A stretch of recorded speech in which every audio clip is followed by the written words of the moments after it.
Hello, আমি সোমা। গৃহিণীর রাই চ্যানেলে তোমাদের সবাইকে জানাই অনেক স্বাগত।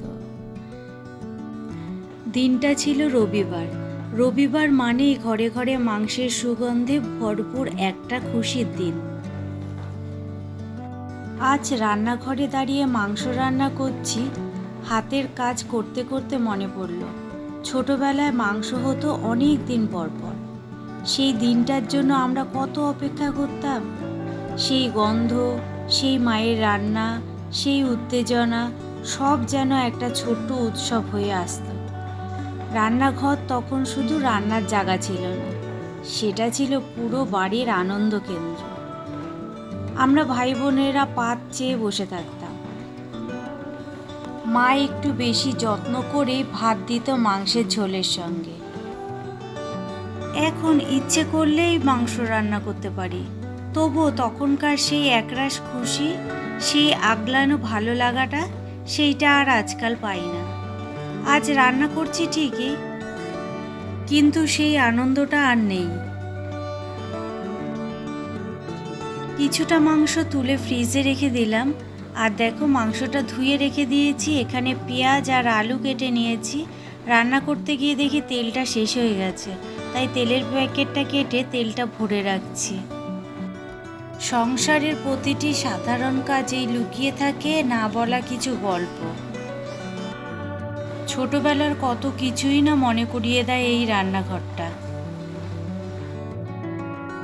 কড়াইটা চাপিয়ে দিলাম, এরপরে দিয়ে দিলাম সর্ষের তেল। এবারে আলুটা ভেজে নেব। ভাবছিলাম আলুটা কাঁচাই দেব মাংসে, তারপর ভাবলাম না, একটু ভেজে দিই। এক এক দিন এক এক রকম করে একটুখানি চেঞ্জ করে দিলে রান্নার স্বাদটা যেন একটু আলাদা হয়ে যায়। আলুর মধ্যে দিয়ে দেব অল্প পরিমাণে লবণ আর হলুদ, দিয়ে আলুটা হালকা করে ভেজে নেব। আলুটা এখানে ভাজা হতে থাক, এই ফাঁকে চলো মাংসটা মেখে নিই।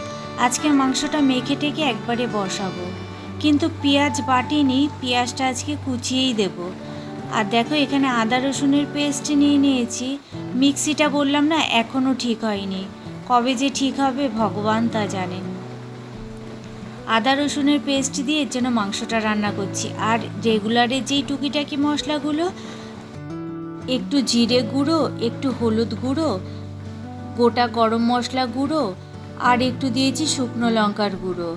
আজকে লাল লঙ্কার গুঁড়ো আর দিইনি, আর কাঁচা লঙ্কাও কিন্তু দিইনি। দিয়েছি ঝাল লঙ্কা গুঁড়োটা, আর দিয়েছি পরিমাণ মতো তেল। দিয়ে ভালো করে এটা মেখে নিচ্ছি। এদিকে আবার আলুটাও ভাজা হয়ে গেছে, আলুটা দ্বারাও উঠিয়ে রেখে নিই। এখানে যেহেতু তেল আছে, তাই ওটার মধ্যে কিন্তু মাংস মাখাটার মধ্যে অল্প পরিমাণেই তেল দিয়েছি। এবার এর মধ্যে দিয়ে দেব তেজপাতা, শুকনো লঙ্কা, গোটা গরম মশলা, গোটা গোলমরিচ আর সাহা মরিচ। ব্যাস, এটাই দিয়ে দেব সোমবারে। একটু যেই চটবড় করে উঠবে, তখন এর মধ্যে দিয়ে দেব কুচিয়ে রাখা পেঁয়াজটা। পেঁয়াজটা আজকে আর বেটে দিইনি, পেঁয়াজটা আজকে কুচিয়ে দিচ্ছি। না হলে গ্রেটার মেশিনে বেটে দিতে হতো, ওটাতে বাটতে গেলে প্রচণ্ড পরিমাণে চোখ জ্বালা করে, এর জন্য আর বাটিনি। আর দিয়ে দিলাম পরিমাণ মতো লবণ। মাংসতেও লবণ দিয়েছি মাখার সময়, এখানে দিলাম অল্প করে, পেঁয়াজটা যাতে একটু মজে যায়। আর দেখো, পেঁয়াজটা যেই একটু ভাজা ভাজা হয়েছে, মাখা মাংসটা দিয়ে দিলাম। আজকের মাংসটা কষা কষা করব না, করব পাতলা ঝোল। এবারে দেখো, ভাজা আলুগুলোও দিয়ে দিলাম। ভালো করে নেড়ে চেড়ে ঢাকা দিয়ে রেখে দেব, যাতে ভালোভাবে মাংসটা কষে।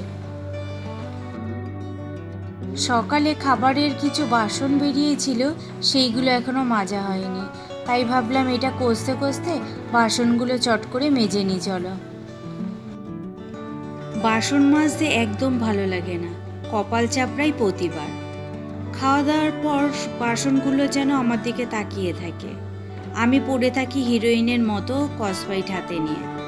তেল মশলা বাসন এমনভাবে আটকে থাকে, মনে হয় প্রেমে পড়ে গেছে। ভাবি রান্না করলাম আমি, খেলো সবাই, আর শাস্তিটুকু আমার। তবু পরদিন আবার সেই গল্প, আমি আর আমার প্রিয় বাসন মাজা যন্ত্রণা। সংসারে কত কিছুই কাজ আছে, যেইগুলো করতে ইচ্ছা না করলেও করতে হয়। ভালো লাগছে না বলে এড়িয়ে যাওয়া যায় না। চলো, গল্প করতে করতে বাসন কটা আমার মাজাও হয়ে গেল। এবারে দেখি মাংস কতদূর হলো। মাংসটা আমার কষানো প্রায় হয়েই গেছে, তেলটাও ছেড়ে দিয়েছে দেখো। আর মুরগির মাংস তো কষাতে কষাতে 80% মতো হয়ে যায়। একটু গরম জল বসিয়ে দিয়েছিলাম, মাংসে আবার গরম জল ফুটিয়ে তারপরে দিলে তার স্বাদটা কিন্তু আলাদা হয়, আবার ঠান্ডা জল দিলে কিন্তু তার স্বাদ আলাদা হয়। আর পাশেই বসিয়ে দিয়েছি ভাত, তারাও ভাতটা এবার দেখি। ভাতটা হতে এখনো অনেকটাই দেরি আছে।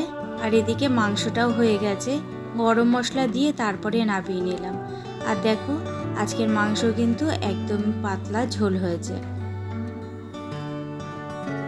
মাঝে মধ্যে মাংসের এরকম পাতলা ঝোল খেতেও কিন্তু বেশ ভালো লাগে। ভাতটাও আমার হয়ে গেছে, এখন মাঠটা ঝরিয়ে নিচ্ছি। আজকের ভিডিওটা তোমাদের কেমন লাগলো কমেন্ট করে কিন্তু অবশ্যই জানিও।